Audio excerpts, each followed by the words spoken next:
Primera epístola de Pedro, capítulo 5. Hemos leído los primeros 4 versículos. Es una exhortación que hace el apóstol Pedro a los pastores de la iglesia. Los llama en este término ancianos que están entre vosotros, apacentad la grey de Dios. Estos ancianos son los pastores, directores, los obispos que dirigen la iglesia del Señor, y les dice que no deben dirigir la iglesia por la fuerza, no por ganancia deshonesta, sino que debe hacerlo con ejemplo, no teniendo señorío, sino con ánimo pronto. Y el príncipe de los pastores, que es Jesucristo, vendrá y dará la recompensa a todos los ministros de Dios que han hecho la obra de manera honesta, de manera íntegra. Vamos a pasar hoy a partir del versículo 5. A partir del versículo 5 del capítulo 5, primera epístola de Pedro, el Señor nos dice así: con la dirección del Espíritu Santo, leemos y reflexionamos. Igualmente, jóvenes, estad sujetos a los ancianos, y todos sumisos unos a otros, revestidos de humildad, porque Dios resiste a los soberbios y da gracia a los humildes. Les recuerdo que aquí el término ancianos no se dirige a los viejitos de la iglesia ni a los maestros que enseñan en el culto dominical. No es al diaconado, sino a los ministros de la iglesia. Dice a los jóvenes que deben estar sujetos al ejemplo, a la enseñanza, a la exhortación de los siervos que Dios ha puesto en el lugar, en la congregación, para que ayuden a la iglesia. Pero luego de dirigirse a los jóvenes, se dirige a todos. Dice que debemos estar sumisos unos a otros. Es decir, que no hay jerarquías. El pastor no es mayor que la iglesia, como en algunos lugares se piensa, que la palabra del ministro es totalmente infalible y que nadie puede hacerle una pregunta o contradecirle o pedirle explicación acerca de lo que enseña o de lo que está viviendo. No es correcto pensar en ese tipo de jerarquía, ya que la Biblia no enseña ese tipo de jerarquía, sino que somos un cuerpo, todos miembros los unos de los otros y sujetos unos a otros, dice la palabra del Señor, todos revestidos de humildad, porque Dios resiste a los que son orgullosos, a los que son altivos, a los que son soberbios, pero Él le da gracia a los humildes. En la iglesia somos iguales, solo que tenemos diferentes responsabilidades. El pastor tiene mayor responsabilidad por cuanto es quien dirige la iglesia. Esto de mayor responsabilidad no indica jerarquía, no es jefatura. No es que el pastor es un capataz que da órdenes y amenaza a la gente. No, no se trata de eso. No es que el ministro de Dios es el mandamás y nadie le puede preguntar por qué está enseñando esto. Pastor, por favor, denos cuenta de su enseñanza. Abra la Biblia y compruébenos que está correcto, que está bien dirigido, que es el Espíritu Santo que está hablando en la palabra. Algunos ministros piensan que nadie puede hablarle en esos términos, que nadie puede reclamarle las cosas. Desde que se haga con amor y con respeto, es necesario que el pastor dé cuentas y esté sumiso también a la iglesia y la iglesia sumisa también a él. Sujetos y sumisos unos a otros. Versículo 6. Humillaos pues bajo la poderosa mano de Dios, todos humildes, humillados, con sus rodillas dobladas, con su alma humillada, con su alma en el suelo, delante del Señor, todos.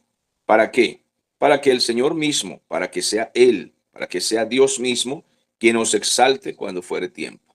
Si somos humildes hoy, pues en el tiempo de la manifestación del Señor, Él, cuando venga en su gloria, entonces nos llevará a los lugares altos y dirá: ven, buen siervo fiel, en lo poco me fuiste fiel, en lo mucho te pondré. Y entonces en el reino con el Señor tendremos ya jerarquía, tendremos reino, tendremos responsabilidades mayores y brillaremos como las estrellas y seremos como los ángeles del Señor, y el Señor nos entregará ciertos galardones y ciertas responsabilidades en el reino cuando Él venga para establecer su reino. Pero hoy debemos conformarnos con servir con humildad, no creyéndonos hoy más que otros en la obra del Señor, en el servicio al Señor.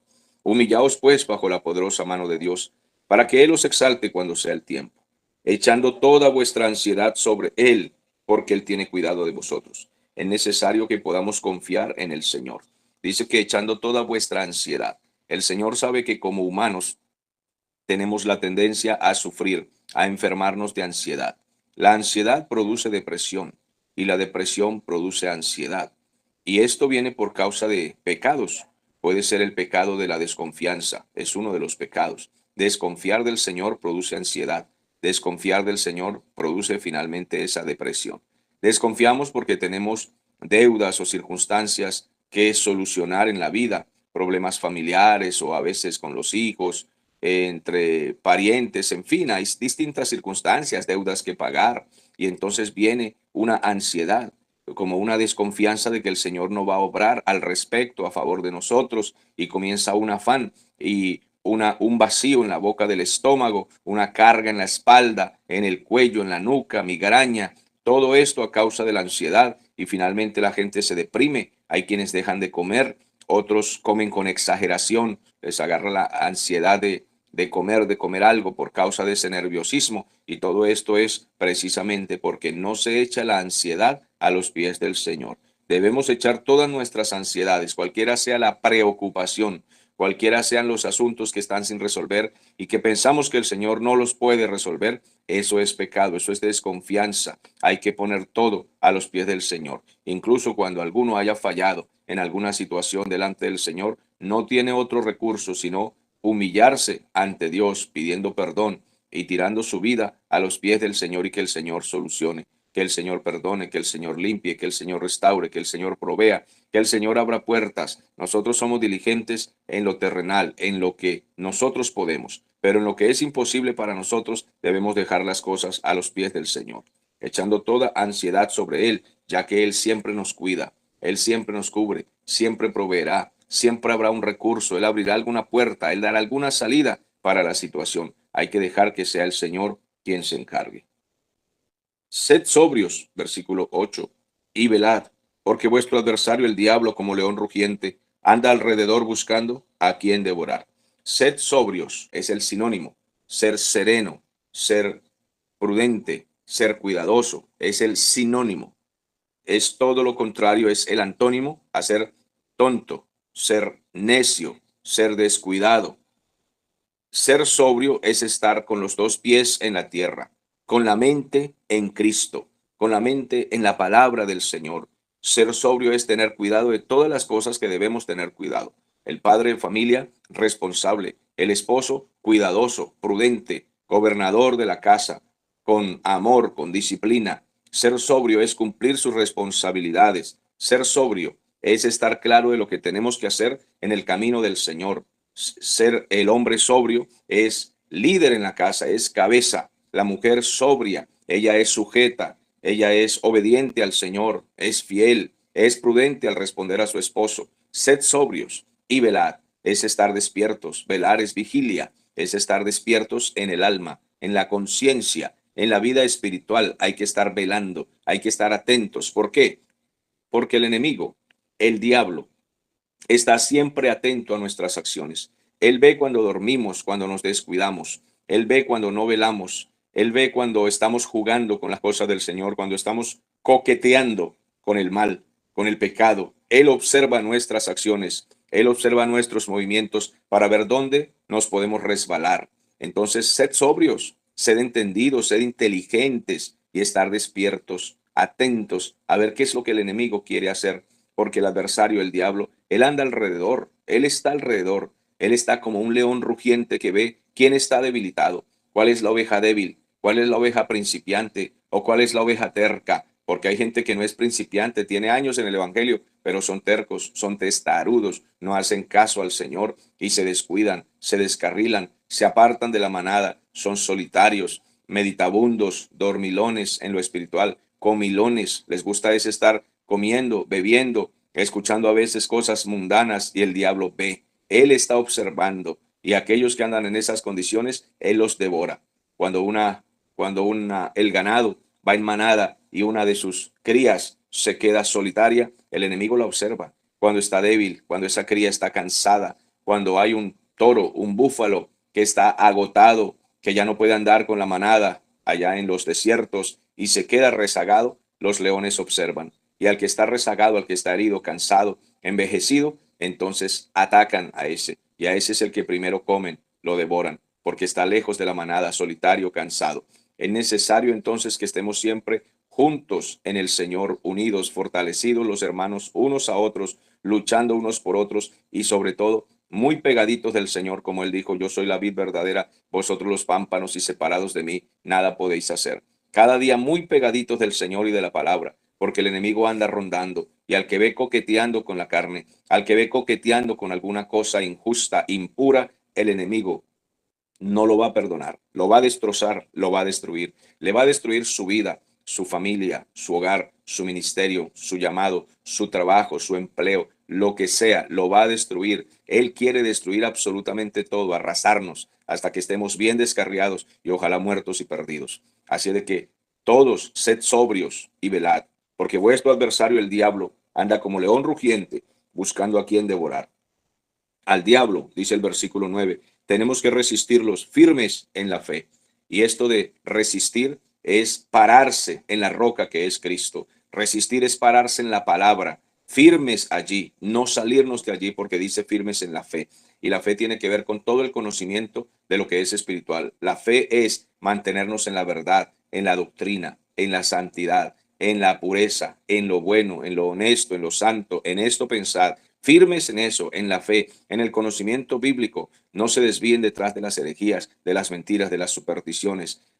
Amados hermanos, sed sobrios y velad, resistir firmes en la fe, porque el diablo quiere sacarlos de la doctrina del Señor, de lo sano, de lo santo, de lo justo, de lo bíblico, y hacerlos caer en fábulas, en tonterías. Es necesario que nos mantengamos firmes en la fe, en la verdad, en la oración verdadera y bíblica, en la enseñanza verdadera y bíblica. No se trata simplemente de que se abra la Biblia y se digan dos versículos y se enseñe cualquier tontería, torcidos de la escritura. No, hay que creer en lo que está escrito en la palabra y no salirnos de allí, no salirnos de allí, creer en la verdad, creer en la palabra, firmes en la fe. Es necesario que nos mantengamos allí, todos firmes en la fe, no salirnos del camino sabiendo que nuestros hermanos en todo el mundo tienen los mismos ataques, dice el versículo 9. Ellos tienen los mismos ataques, los mismos sufrimientos. Todos nuestros hermanos en todo el mundo sufren los ataques que sufrimos nosotros, las persecuciones, las calumnias, las injurias, los ataques de falsos maestros, de falsos profetas. No sufrimos solamente nosotros pruebas, dificultades, tentaciones, ataques, herejías. No somos solamente nosotros. Todos los verdaderos hermanos en todo el mundo sufren esos ataques. Todas las iglesias que quieren ser verdaderas, bíblicas, todos los ministros de Dios, todos los que se quieren conservar en la verdad tienen tentaciones, pruebas, dificultades, persecuciones, cárcel, calumnias, ataque de falsos maestros, herejías que quieren introducirse en las iglesias. Eso es en todas partes del mundo. Entonces aquí dice que resistamos firmes en la fe, en el conocimiento, en la práctica de la verdad, sabiendo que esas mismas cosas sufren o padecen nuestros hermanos en todo el mundo. El versículo 10 dice, mas el Dios de toda gracia, que nos llamó a su gloria eterna en Jesucristo, después que hayáis padecido, es decir, después de que ustedes sean probados, tentados, de que hayan sufrido por un poco de tiempo, entonces el mismo Dios os perfeccione, afirme, fortalezca y establezca. A Él sea la gloria y el imperio por los siglos de los siglos. Amén. Dice aquí la palabra del Señor, que el Dios de toda gracia, que nos llamó a su gloria eterna en Jesucristo, Él permitirá que suframos un poco de tiempo, pero que Él mismo nos va a perfeccionar en medio de esas pruebas. Él nos va a afirmar para que no salgamos del camino. Él nos va a fortalecer para que podamos resistir y Él nos va a establecer para que nadie pueda sacarnos del camino y del reino del Señor. Así de que, amados, que el Señor reciba toda la gloria y el imperio por los siglos de los siglos. El apóstol Pablo dice, por conducto de Silvano, este Silvano parece que era el mismo Silas, según la traducción que he buscado para ver de dónde viene este nombre, parece que era el mismo Silas, a quien tengo por hermano fiel, os he escrito brevemente. Este estaba escribiendo, y si no es el mismo Silas que aparece por ahí en Hechos, pues es otro Silas, pero este hombre Silvano, al que Pedro llama Silvano, él es el que está escribiendo en este momento la carta que el apóstol Pedro le está dictando. Dice, por medio de él o por conducto de él, les estoy escribiendo a ustedes esta carta. Y los estoy amonestando, testificando que esta es la verdadera gracia de Dios en la cual estáis. Que no se salgan de la gracia. ¿Por qué tienen que buscar cosas raras como judaizar para poderse salvar? ¿Por qué tienen que judaizar? Que ahora los hermanos, ahora sí descubrimos la verdad. Descubrimos que tenemos que guardar el Sabbat porque Shalom, Yahweh, Yeshua Mashiach, es el que nos dice que tenemos que ahora guardar el Sabbat y no comer bagre y no comer chorizo y no tomar café, porque es así que ahora sí vamos a ser salvos. Aquí el apóstol Pedro dice, ustedes ya conocieron la verdadera gracia de Dios, ustedes están en la gracia del Señor. El que conoce la verdad será verdaderamente libre, dice el Señor. Todo aquel que ha llegado a la verdad ha sido verdaderamente libre. Si conoció a Cristo en verdad, entonces es nueva criatura. Las cosas viejas pasaron, todas son hechas nuevas. ¿Por qué tiene que ir a una sesión de liberación todos los lunes que están haciendo en algunas iglesias, que el lunes a las 8 de la noche vengan a liberación para expulsarle los demonios, para hacer renuncias y rompimiento de no sé qué cosas? Ustedes ya conocen la gracia, manténganse firmes en la fe. Esta es la verdadera gracia. No le añadan a la gracia otras cosas, otras sectas, otras creencias. ¿Por qué le añaden? Amados, no caigan ustedes nunca en estas trampas. No caigan en estas trampas. Ustedes están en la gracia verdadera, firmes en la fe, afírmense allí en la fe para que no se desvíen del camino, porque Satanás anda como león rugiente buscando a quien puede devorar, a quien puede destruir con todas esas mentiras. El versículo 13 dice, la iglesia que está en Babilonia, elegida juntamente con vosotros, y Marcos, mi hijo, os saludan. La iglesia que está en Babilonia, este término metafórico que expresa Pedro allí, pues los mejores teólogos no saben a qué se refiere con la iglesia que está en Babilonia, está saludando. Parece que en ese momento Pedro estaba en Roma. Hay muchos cristianos que pues dicen que Pedro nunca fue a Roma, pero eso no se puede aseverar, no se puede decir con toda certeza. Hay la posibilidad de que esta carta fue escrita en algún lugar de Roma donde estaba Pedro incluso escribiendo esta carta, y algunos teólogos apuntan que desde allí él le llamó a Roma, le llamó Babilonia a causa de su perdición, de su podredumbre del sistema romano, y estaba diciendo, aquí en Roma, en medio de esta Babilonia inmunda, les estoy escribiendo esta carta. Pero bueno, es una discusión entre teólogos. No sabríamos expresar con seguridad a qué se refiere Pedro cuando dice aquí desde Babilonia. Pero no es una doctrina fundamental, no es un asunto para discutir. Dejemos que los teólogos sigan discutiendo y nosotros simplemente leamos lo que dice allí. La iglesia que está en Babilonia, es decir, nosotros nos guardamos en medio de esta Babilonia. Nosotros también vivimos en medio de Babilonia, ya que todo este sistema de la tierra es un sistema babilónico, un sistema pagano, un sistema idolátrico, un sistema de hechicería, un sistema homosexual, religioso, farisaico, malvado. Entonces, la iglesia que está en Babilonia, elegida juntamente con vosotros, y Marcos, mi hijo. Este Marcos es el que escribió el Evangelio de Marcos. Pedro lo llama mi hijo, o sea que él lo había discipulado, le había predicado. Este Marcos había sido impactado por el mensaje de Pedro y él lo trata con cariño. Le dice, mi hijo, os saluda. Luego dice, salúdense unos a otros con un beso santo, un beso de amor, un beso respetuoso, un beso, un beso de cristianos consagrados. Entonces, es mucha prudencia aquí lo que él está diciendo. Salúdense unos a otros con un ósculo de amor, un beso que sea santo, sin ningún tipo de maldad. Paz sea con todos vosotros los que estáis en Jesucristo. Amén. Demos un aplauso al Señor por la lectura de este capítulo 5 del apóstol Pedro, primera epístola.